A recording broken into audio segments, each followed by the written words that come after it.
laptop natin gumagana yan. Channel 1, pansinin nyo. Parang meron. Ano ba? Oh, wala. Wala talaga siyang audio, no? Tapos, MA na, kwanto Lexus to na MA18. Ito meron, no? May audio dito eh. Pero, parang wala siyang audio na nilalabas. Next naman natin itong Lexus Audio na MA18 na power amplifier. Ito guys, ginawa ko na ito last year pa. Take note last year pa. Dito muna tayo sa may kabilang lamesa. Last year pa, noong mag-iisang taon na, August o baka dinala to ito sa akin mga July pa. Basta mag-iisang taon na. Ngayon lang nagpa-follow up si Bossing. Ngayon lang nag-chat sa akin kasi minsan kapag through messenger lang kasi yung usapan, minsan di ko na ililista yan. Nag-aantay na lang ako ng update na tulad niya mag-chat sa akin, boss, okay na ba? Kukunin ko na. Ngayon lang siya nag-follow up. Kasi kapag natabunan, hindi ko na mahanap yan. Hindi ko na mahanap yung pangalan nyo. Siyempre, hindi ko naman kayo kilala. Eto, kinukuha. Ngayon, nung tinisting ko, sabi ko, ititesting ko muna kasi matagal na stock. Sabi ko, bakit ngayon nyo lang in-update sa akin? Sabi ko, ang tagal kong inantay yung chat nyo eh, kasi hindi ko na mahanap yung pangalan nyo. Sabi ni Bossing pasensya na wala daw, sobrang busy lang daw. Ngayon, kinukuha na, ititesting ko sana. Sabi ko, sige, testing ko muna bago ibigay sa'yo kasi na-stock ito. Sabi ko, baka mamaya hindi na gumagana. 1 year, halos 1 year pa naman na hindi napapatunog to Ano gagawin mo, di ba? Ngayon, tingnan natin. Although tinisting ko na nga Tinisting ko na yung isang channel, may audio na lumalabas. Dito sa signal kaso parang hindi siya tumutunog. Ngayon, pakita ko na nga lang sa inyo.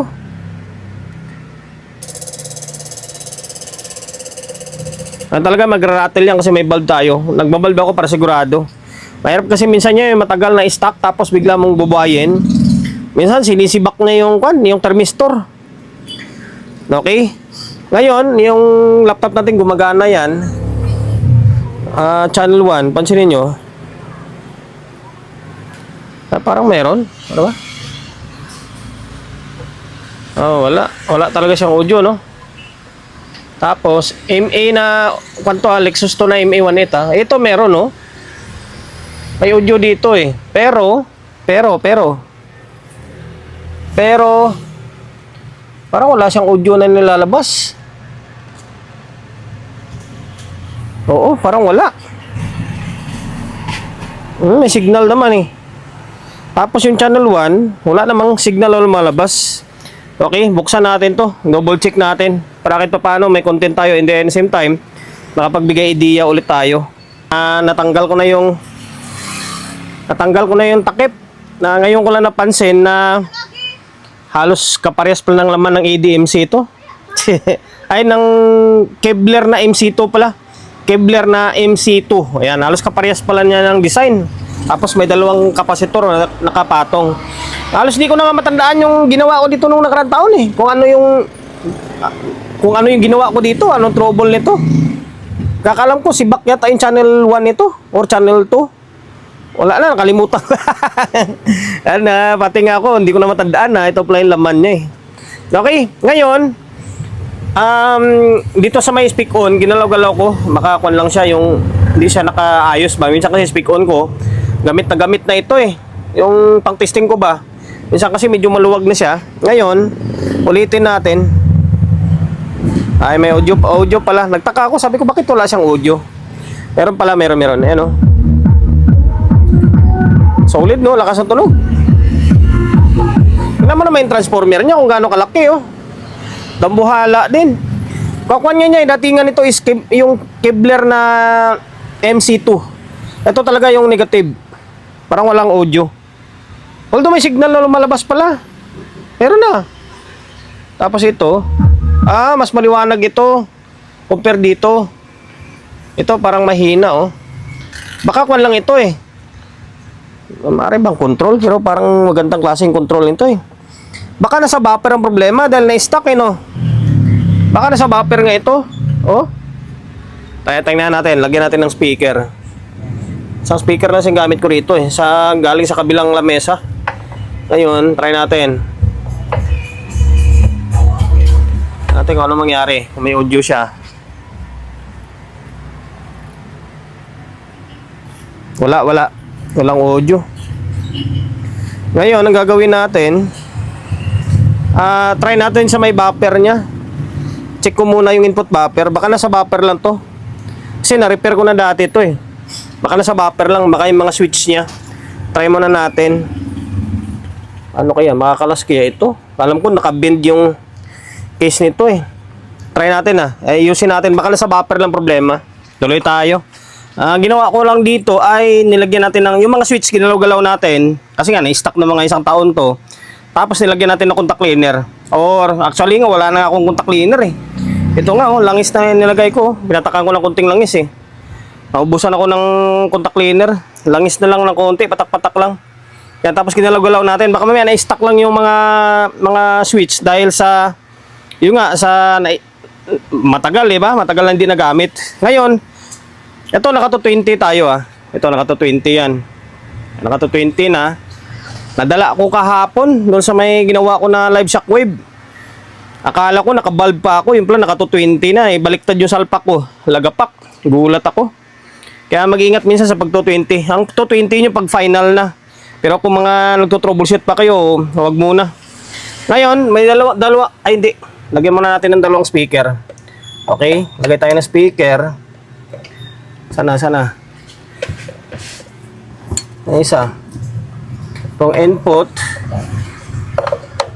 Kasi na-repair ko na to eh. Bago ko kasi ipadala to kay bossing, gusto ko yung tipong matino na siya. Ika lang, sana. Okay. Para sigurado. Baka mamaya, paghugot dito, tapos diretso padala agad doon sa malayo pa naman to, Tanay Rizal pa to. Pagpadala doon, may problema pala. Tulad yan, kanina, di ba, yung channel 1, halos hindi gumagana. Ay, naka 20 Ay, naka 20 tayo. Laptop natin gumagana. Okay, ngayon, lapit natin. Channel 1 agad. Bakit wala pa rin? Dito lang sa yung ko kasi XLR ko kuan na yan eh. XLR yung speak on ko pala. Yung speak on ko kasi kuan na yan eh, sa araw-araw pa naman na nagagamit, kakasalpak-salpak, lumuluwag na rin. Kailangan ng palitan. Ngayon, ayan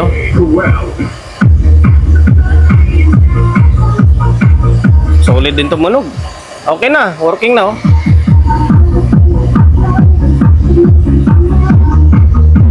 Pantay naman makapiright tayo, makapiright. Ayan, working na. Ayan guys, kung lang naman to, baka sakali lang naman, di ba, na kasi na-repair na nga natin eh. Ang atin lang naman, gusto natin malaman na bakit or sana gumagana pa bago ipadala. Ayan lang naman. And then, kinabahan din ako. Sabi ko, bakit nawala ng audio ito? Na-repair ko na ito Yun pala, yung mga switch lang dun sa likod na lagi naman saniyan. May mga power amplifier kayo, minsan walang audio isang channel, minsan yung isang channel gumagana, kabilang side wala. Mga switch minsan na yan ang problema niya. Okay? Contact cleaner lang Ito kunting langis na nga nilagay ko Okay, hanggang dito na lang. Sana nakapagbigay ako.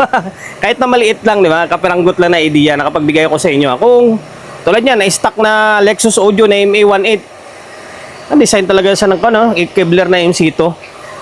Check nyo yung mga switch sa likod sa may input buffer niya. Baka yun lang yung problema niya. Okay. And then, dahil umabot sa part ng video natin na ito at hindi ka pa rin nakapag-subscribe, pakisubscribe ng YouTube channel natin. Pindutin mo yung bell button sa gilid, select mo yung all. Kapag napindot mo na yan, manonotified ka kapag meron tayong bagong upload na video. Nag-upload tayo ng video isang beses, dalawang beses kada araw. Okay? God bless and then peace sa atin lahat.